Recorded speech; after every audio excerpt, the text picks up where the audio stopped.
శ్రీశక్తి పథకం ప్రారంభంతో ఆర్టీసీ బస్సుల్లో మహిళా ప్రయాణికుల సంఖ్య పెరిగిందని ఆర్టీసీ ఎంపీ ద్వారకా తిరుమలరావు అన్నారు. చిత్తూరు జిల్లా పుంగనూరు ఆర్టీసీ డిపోను సందర్శించారు. శ్రీశక్తి పథకం ద్వారా మహిళలకు ప్రతి నెల 1500 నుంచి 2000 రూపాయల వరకు ఆదా పెరిగిన ప్రయాణికుల రద్దీ వల్ల ఆర్టీసీ సంస్థకు అధిక ఆదాయం పెరిగితే ఉద్యోగులకు జీతాలు, బోనస్లు వంటి ఆర్థిక ప్రయోజనాల కల్పనపై దృష్టి సారించామన్నారు.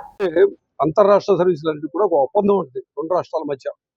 అది తెలంగాణ కావచ్చు, కర్ణాటక కావచ్చు, తమిళనాడు కావచ్చు, ఒరిస్సా కావచ్చు, 11 బార్డర్స్లో ఆ ఒప్పందం ప్రకారం మాత్రమే ఎన్ని కిలోమీటర్లు తిరగాలి అని మేము రాసుకుంటాం అనమాట. ఒక ఫర్ ఎగ్జాంపుల్ తెలంగాణకు వచ్చేసి 1,30,000 కిలోమీటర్ల రోజు తిరగచ్చు మనం బాడా ఏరియాలో. సో అంతవరకే మనం పోవాలా, అందుకని ముందుకు వెళ్ళకూడదు. సో దానికి సంబంధించి ఉంటుంది, అది ఎగ్జాక్ట్ తెలియదు. మొత్తం మీద కర్ణాటకతో మాత్రం మాకు ఒప్పందం అయింది, ఒప్పందం ఫైనలైజ్ అయిపోయింది కర్ణాటకకు సంబంధించిన వరకు. దానికి సంబంధించి గజెట్ నోటిఫికేషన్ రావాల్సింది అంతే. అది వచ్చినప్పుడు ఏదైతే ఒప్పందం అయిందో ఆ ఒప్పందం రూట్ వరకు తిరగచ్చు. ఒకటి రూట్ ఒక్కదానికి పెద్దదానికి పర్మిషన్ అవసరం ఉండదు.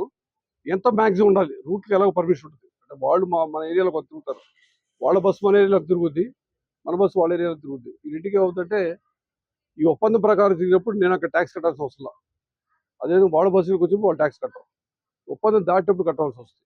స్పెషల్ అకేషన్స్ ఉన్నప్పుడు మాత్రం వాడుకోవచ్చు, అదర్వైజ్ దాటి వెళ్ళకూడదు అనమాట. అది చూసి ఏ రూట్ ఏముందో పర్మిషన్ చూసి దాని ప్రకారం చేస్తాం.